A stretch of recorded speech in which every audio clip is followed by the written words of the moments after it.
हप्ता 2 दिवसांमध्ये जमा होणार आहे। अर्थ खात्यानं 3600 कोटींचा निधी वर्ग केलाय आणि लाडक्या बहिणींसाठी आज आनंदाची बातमी आहे। लाभार्थ्यांना 3600 कोटी रुपये अनुदान रविवारीच वर्ग करण्यात आलेलं आहे। पण 5.6 लाख महिलांना आपण आज सकाळी त्या ठिकाणी त्यांचा जो सन्मान निधी आहे तो वितरित केला। लाडक्या बहिणींना मुख्यमंत्र्यांनी दिली आनंदाची बातमी। भाऊबीज ओवाळणी मिळायला उशीर झाला, त्यामुळे आता लगेच ऑक्टोबर आणि नोव्हेंबरचे 2 हप्ते एकत्र देण्याचा निर्णय झाला आहे। स्वतः मुख्यमंत्र्यांनी मंत्रिमंडळ बैठकीत हा निर्णय घेतला आहे। पुढील 3 दिवसांमध्ये दररोज 12 जिल्ह्यात पैशाचं वितरण सुरू झालं आहे, ज्याची माहिती आदिती तटकरे यांनी दिली। पण हे पैसे सर्व बँकेच्या खात्यात येणार नाही। 8 बँका असे आहेत की ज्या बँकेची नावे लाडकी बहीण योजनेतून वगळण्यात आलेली आहेत। त्यामुळे तुमचं जर खातं या 8 बँकांपैकी एखाद्या बँकेत असेल तर तुम्हाला पैसे अजिबात जमा होणार नाही, अशी माहिती स्वतः मुख्यमंत्र्यांनी दिली। उद्या, परवा आणि त्यानंतर 1 दिवस अशा 3 वेगळ्या याद्या सरकारनं जाहीर केल्यात, ज्यामध्ये प्रत्येक दिवशी 12 जिल्ह्यात वितरण सुरू करण्यात आलेले आहेत। आता 100% लाडक्या बहिणींच्या खात्यात पैसे जमा होणार, फक्त तुमचं बँक खातं या 8 बँकेत नसणे गरजेचं आहे। मुख्यमंत्री फडणवीस यांनी वचन दिलं आहे, त्यामुळे आता कोणत्याही क्षणी लाडक्या बहिणींना मेसेज येणार आहेत। लाडक्या बहिणींना पैसे दिल्याशिवाय बँकांना सुट्टी मिळणार नाही, असे कडक आदेश मुख्यमंत्र्यांनी दिले आहेत। लाडक्या बहिणींना दिवाळीचा बोनस द्यायचा होता, ओवाळणी द्यायची होती, पण उशीर झाल्यामुळे आता ऑक्टोबर आणि नोव्हेंबरचा एकत्रित हप्ता देणे सुरू करण्यात आलेला आहे। 3-4 दिवसापासून बँका बंद होत्या, त्यामुळे पैसे आता 72 तासाच्या आत लाडक्या बहिणींच्या खात्यात जमा करण्याचे आदेश आत्ताच देण्यात आलेले आहेत। पण यावेळेस पैशांचं जे वितरण आहे ते वेगळ्या पद्धतीने होतंय, कारण की लाडकी बहीण योजनेच्या बँक खात्याच्या संदर्भात मोठा नियम बदलला आहे, ज्यामध्ये 8 बँकांचे खाते हे रद्द करण्यात आलेले आहे। या 8 बँका अशा आहेत की ज्यात लाखो महिलांनी खाते खोलले होते, ज्यांना 15 हप्ते देखील मिळाले होते, पण आता इथून पुढे ते खाते चालणार नाही। त्यामुळे तुमचं जर खातं या बँकेत असेल, ज्याची यादी पुढे दाखवणार आहेत, तर ते तुम्हाला तातडीनं बदलून घ्या, असे आदेश स्वतः मुख्यमंत्र्यांनी दिले आहेत। मुख्यमंत्र्यांनी बँकांची यादी जाहीर केलेली आहे। ज्या रद्द झालेल्या बँका आहेत त्याची यादी देखील तुम्ही पाहून घ्या, अन्यथा तुमच्या अडचणीत वाढ होऊ शकते। कारण की 5 मिनिटापूर्वी लाडक्या बहिणींचे लाडके भाऊ एकनाथ शिंदे साहेबांनी देखील बहिणीची माफी मागितली। ते म्हणाले, पैसे आम्ही आधी देणार होतो, पण बऱ्याचशा अडचणी आल्या, त्यामुळे भाऊबीजेची ओवाळणी देता आली नाही। पण आता तुम्हाला आज, उद्या आणि परवा येणाऱ्या 3 दिवसामध्ये ऑक्टोबर आणि नोव्हेंबरचा एकत्रित हप्ता दिला जाणार आहे। नाराज होऊ नका, तुम्हाला खुश करण्यासाठी आम्ही प्रचंड प्रयत्न करत आहोत, असं त्यांनी सांगितलं। तसेच बहिणींची नाराजी दूर करण्यासाठी आणखी 2 मोठे निर्णय घेण्यात आले आहे, जो म्हणजे ई-KYC प्रक्रिया थांबवलेली आहे। आता ई-KYC प्रक्रिया करायची गरज नाही, तुम्ही न्यूज देखील पाहू शकता। आता सरकारनं वितरणाची सगळी तयारी 100% पूर्ण केली असून स्वतः अधिकृतपणे एकनाथ शिंदे साहेबांनी देखील दुसऱ्यांदा ही माहिती दिलेली आहे। मुख्यमंत्री फडणवीस यांनी पैसे वितरणाच्या चेकवर सही केलेली आहे, त्यामुळे आता कोणत्याही क्षणी तुम्हाला मेसेज येणार, आज 12, उद्या 12 आणि परवा 12, 3 दिवसामध्ये 36 जिल्ह्यात लाडक्या बहिणीला ऑक्टोबर आणि नोव्हेंबर म्हणजे 15वा आणि 16वा हप्ता एकत्र जमा होणार। फक्त ही बँकेच्या खात्याची जो नियम आहे तो तुम्हाला लक्षपूर्वक पाहावं लागणार आहे। आता ज्या लाडक्या बहिणीला सप्टेंबरचा 15वा हप्ता जमा झाला, त्यांना ऑक्टोबर आणि नोव्हेंबरचा हप्ता एकत्र मिळणार आहे। स्वतः मुख्यमंत्री म्हणाले, भाऊबीजला पैसे द्यायचे होते, पण थोडासा उशीर झाला, बहिणींनो चिंता करू नका, एकत्र तुम्हाला हे 2 हप्ते 100% मिळणार म्हणजे मिळणार, असा त्यांनी इशारा त्या ठिकाणी दिलेला आहे। आता मुख्यमंत्री, उपमुख्यमंत्री यांनी स्वतः हा निर्णय घेतला असल्यामुळे आता कोणत्याही क्षणी तुम्हाला मेसेज येणार। पण स्वतः मुख्यमंत्र्यांनी बहिणीला एक कडक इशारा देखील दिला आहे। लाडकी बहीण अंतर्गत मिळणार हा एकत्र जो हप्ता आहे हा सर्व बहिणींना मिळणार नाही, कारण की ऑक्टोबर आणि नोव्हेंबरच्या हप्त्यासाठी लाडक्या बहिणींची एक वेगळी यादी तयार केली। एक वेगळी यादी काल रात्रीच तयार झालेली आहे। 2 नव्या नियमानुसार एक विशेष महिलांची यादी तयार करण्यात आली। ही 2 नियमात बऱ्याचशा बहिणी बाहेर गेल्या आहेत, त्यामुळे बऱ्याचशा बहिणींची नावं या यादीतून वगळण्यात आलेली आहे। त्यामुळे हा जो लाभ आहे तो सरसकट सर्व बहिणींना आता मिळणार नाही। फक्त ज्या बहिणींचं नाव या विशेष यादीत गेलेलं आहे त्याच बहिणींना आज 2 हप्ते म्हणजे 15वा आणि 16वा हप्ता जमा झाल्याचा मेसेज येणार आहे। लाडक्या बहिणींची विशेष यादी तयार करत असताना केलेल्या पडताळणीमध्ये 26 लाख लाडक्या बहिणींचा लाभ आता डायरेक्ट बंद करण्यात आला आहे. 2 कोटी महिलांच्या याच्यामधून 26 लाख लाडक्या बहिणी आता त्या ठिकाणी वजा झालेल्या आहेत. त्यामुळे लाडक्या बहिणींना जो ऑक्टोबर आणि नोव्हेंबरचा एकत्र हप्ता जो होता तो आता सरसकट मिळणार नाही. फक्त ज्या बहिणींचं नाव या विशेष यादीत असणार त्या बहिणींचं नशीब चमकणार, त्यांचीच आज लॉटरी लागणार आहे.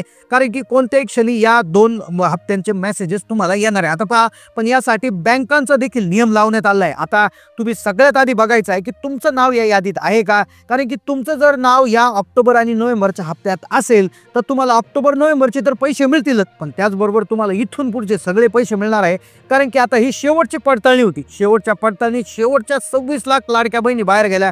त्याआधी 50 लाखाचा आकडा होता, म्हणजे जवळपास 50% बहिणीच आता शिल्लक राहणार आहेत अशी माहिती त्यामध्ये आलेली आहे. जर तुम्हाला ऑक्टोबर नोव्हेंबरचा हप्ता जर आला तर समजून घ्यायचं तुम्हाला पुढचे हप्ते 100% मिळणार आहेत. त्याचबरोबर सरकारने आणखी एक बँकांचा नियम लागू केला आहे.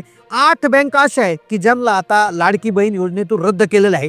तसेच ज्यांचं खातं पोस्टाचं आहे, पोस्टात खातं उघडलं असेल, त्यांचे हप्ते आले असेल तर त्यांनी विशेष लक्ष द्यायचं आहे. कारण की पोस्टासाठी देखील एक महत्त्वाचा नियम बदलला आहे. मग आता त्या कोणत्या 8 बँका आहेत की ज्यांची नावं रद्द करण्यात आलेली आहे. या 8 बँकांची नावे ऐकून महिलांना धडकी भरणार आहे. कारण की बऱ्याचशा म्हणजे लाखो महिलांची खाते 8 बँकात असल्यामुळे बऱ्याचशा महिलांना आता धडकी भरणार आहे. त्यामुळे संपूर्ण सविस्तर हा व्हिडिओ पाहायचा. आपण सगळ्यात आधी कोणते 12 जिल्ह्यांमध्ये वितरण होते, कोणत्या 2 नियमानुसार यादी तयार झालेली आहे, कोणत्या 2 नियमानुसार लाडक्या बहिणी या योजनेतून बाहेर गेलेल्या आहेत, कोणत्या 8 बँकांची नावे त्या ठिकाणी आलेली आहेत की ज्याच्यात पैसे येणार नाही, सगळं सविस्तर तुम्हाला सांगतो. पहा, बहिणी प्रचंड नाराज झाल्या होत्या. दिवाळीला बोनस आला नाही, भाऊबीजला ओवाळणीची वाट पाहिली ती आली नाही, भाऊबीज होऊनही बरेच दिवस झाले तरी 1 रुपया खात्यावर आला नाही. फक्त सप्टेंबरचा हप्ता दिला आणि बहिणी त्यामुळे प्रचंड नाराज होत्या. आणि ती नाराजी दूर करण्यासाठी सरकारने एक विशेष वेगळा निर्णय घेतला, ज्या अंतर्गत ऑक्टोबर आणि नोव्हेंबरचा एकत्र हप्त्याची रक्कम आज सकाळीच मंजूर केली. बँकांना स्पष्ट सांगितलंय कुठल्याही प्रकारची सुट्टी मिळणार नाहीये.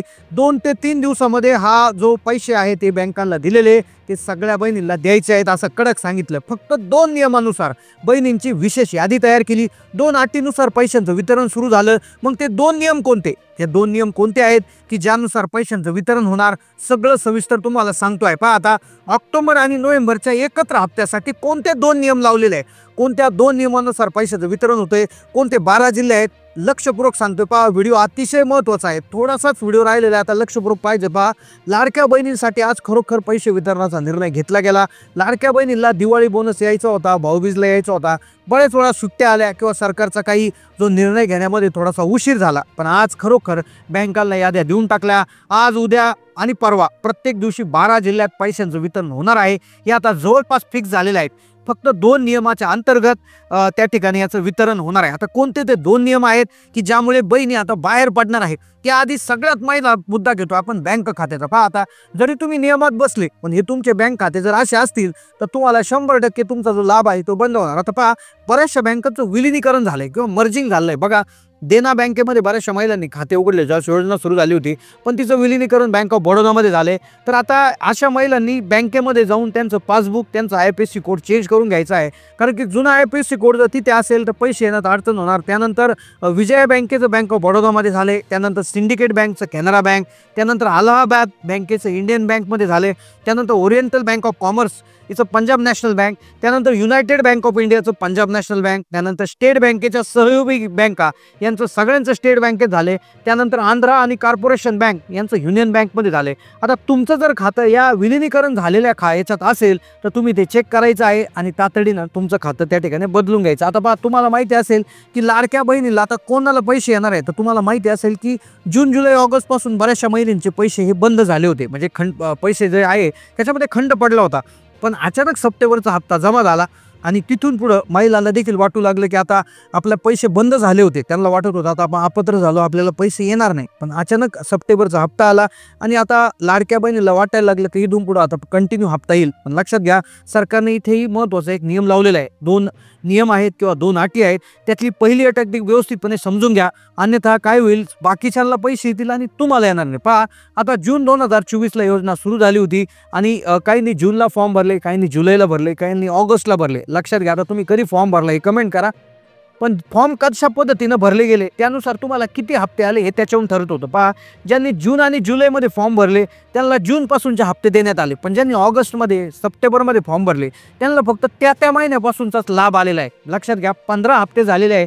ज्यांनी जून जुलै फॉर्म भरला असेल त्यांना 15 हप्ते आलेले आहेत. आता अर्थात मध्ये काही अपात्रतेच्या कारणामुळे काहींचे हप्ते खंडित झाले होते किंवा काहींचे फॉर्म होल्डवर गेल्यामुळे ते हप्ते थांबले होते. पण लक्षात घ्या, जूनला जर फॉर्म भरला असेल जून जुलैला तर 15 हप्ते येणं अपेक्षित होतं. पण काहींनी काही केलं, ऑगस्टमध्ये भरला, सरकारनं परत डेट वाढवली, सप्टेंबरला भरला. तर ज्यांनी ऑगस्टला भरला त्यांना ऑगस्टपासूनचे हप्ते येणं अपेक्षित आहे, म्हणजे 13 हप्ते. काहींनी सप्टेंबरमध्ये भरला तर त्यांना 12 हप्ते येणं अपेक्षित होतं. पण असंही करून म्हणजे हा एक नियम झाला. दुसरा नियम असा आहे की तुम्ही फॉर्म जर जून जुलैत भरला असेल पण तुम्हाला आत्तापर्यंत 15च्या 15 हप्ते जर जमा झाले नसतील तर कदाचित पुढे प्रॉब्लेम येऊ शकतो. कारण की सरकारने निवडणुकीच्या तोंडावर महिलांना थोडंसं खुश करण्यासाठी किंवा एक दिवाळीचा एक प्रकारे एक आर्थिक मदत म्हणून हा हप्ता जो आहे तो सरसकट दिला गेलेला आहे आणि त्यामध्ये थोडेसे निकष बाजूला ठेवून दिला गेला आहे. पण आता येणारे जे 2 हप्ते आहेत जे एकत्र देण्याचा विचार सरकार करते आणि एकत्र द्यायचे असतील तर ज्या खरोखर पात्र आहेत तर त्यांनाच दिलं जाणार. मग खरोखर पात्र कोणतं आहे की ज्यांना अखंडितपणे पहिल्या हप्त्यापासून 15 हप्त्यापर्यंत लाभ मिळाला नाही, म्हणजे कुठलाही ब्रेक त्यांना झालेला नाही, तर अशा प्रकारच्या महिलांना हे 2 हप्ते मिळू शकतात. तर अशी माहिती त्या ठिकाणी आलेली आहे. आता मग तुम्हाला आतापर्यंत किती हप्ते जमा झाले, तुमचं कोणत्या बँकेत खातं आहे, तुमच्या हप्त्यामध्ये खंड पडला होता का, KYC तुम्ही केली का, नक्की कमेंट करून कळवायचं आहे. कुठल्या शंका असतील, प्रश्न असतील तेही कमेंटमध्ये कळवा. आपण त्यावर देखील त्या ठिकाणी व्हिडिओ घेऊन येण्याचा प्रयत्न करत असतो. हा व्हिडिओ जास्तीत जास्त माता भगिनीला देखील शेअर करा, कारण की बऱ्याचशा महिलांना याची माहिती नसते. बऱ्याचशा महिला अपात्र होऊन जातात आणि हप्त्यांची वाट पाहत बसतात. त्यांना काही नियम अटी शर्ती माहिती नसल्यामुळे कदाचित त्या हप्त्यांची वाट पाहत बसतात आणि त्यांना पैसे त्या ठिकाणी येत नाही. त्याचबरोबर KYCची प्रक्रिया देखील आता थांबवलेली आहे, तुर्तास थांबवली आहेत. त्यामुळे आता KYCचं देखील टेन्शन थोडंसं कमी झालेलं आहे. त्यामुळे तुमचे काही डाऊट असतील तर ते कमेंटमध्ये विचारा, आम्ही नक्कीच त्याचं उत्तर देण्याचा प्रयत्न करू. धन्यवाद.